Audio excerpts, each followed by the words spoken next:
Hi అండి, welcome to Priya tailors. ఇప్పుడు మంజు మాకు స్టూడెంట్. ఇది హ్యాండ్స్ వచ్చి నార్మల్ హ్యాండ్సే మార్కింగ్ వేసింది. ఇప్పుడు తను వచ్చి దీన్ని బఫ్ హ్యాండ్ పైన జస్ట్ ఇక్కడ షోల్డర్ దగ్గర బఫ్ వస్తుంది కదా, అలా బఫ్ పెట్టాలనుకుంటుంది. దానికి ఏంటంటే ఇక్కడ నుంచి నేను 3.5 పైన జాయిన్ చేసుకుంటున్నాను. ఇది ఏం నేను చేంజ్ చేయట్లేదు చూడండి. ఈ హ్యాండ్ డౌన్ కానీ ఇది కానీ ఏం చేంజ్ చేయట్లేదు.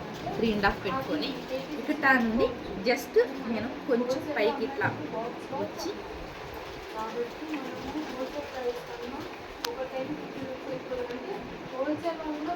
నేను మామూలు హ్యాండే గీసుకోగలుగుతున్నాను, బఫ్ హ్యాండ్ రాదు అన్న వాళ్ళ కోసం చిన్న చిట్కా ఇది. నేనైతే డైరెక్ట్గా ఇంత హ్యాండ్ నుండి ఇక్కడ నుంచి నేను 5.5 6 పెట్టుకొని షేప్ గీసేసుకుంటాను. అలా రాదు అనుకున్న వాళ్ళు ఈ 3 ఇంచెస్ గీసుకొని, మీరు ఎలాగో హ్యాండ్ నార్మల్ హ్యాండ్ గీయడం అలవాటు ఏంటది కదా, దీన్ని గీసుకున్న వాళ్ళు పైనుండి 3.5, ఒకరికి కుదరలేదు 3 అయినా కూడా పర్లేదు, 3 పెట్టేసుకొని వచ్చింది అనుకోండి. నేనేం చెప్తున్నా అంటే తను చూడండి, ఇప్పుడు మీరు తన చంక్ వచ్చి చంక్ రౌండ్ 9.5 వచ్చింది. ఏం మంజు 9.5 వచ్చింది కదా, చూడండి 9.5 వచ్చింది. ఇప్పుడు మనకి ఇక్కడ 9.5 కన్నా ఎక్కువ వస్తుందండి పెట్టడం వల్ల.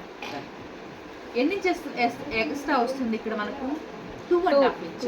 2.5 ఇంచ్ ఇక్కడ పైన ఈ క్లాత్ ఇక్కడ కూర్చోబెట్టకపోతే మొత్తం 5 ఇంచెస్ కూర్చోబెట్టినప్పుడు ఇక్కడ వరకే లేచుకున్నట్టు, ఇక్కడ షోల్డర్ కాడ వరకు లేచినట్టు, మీదంతా నార్మల్ హ్యాండ్ లాగా ఉంటుంది. ఒక చిన్న టిప్.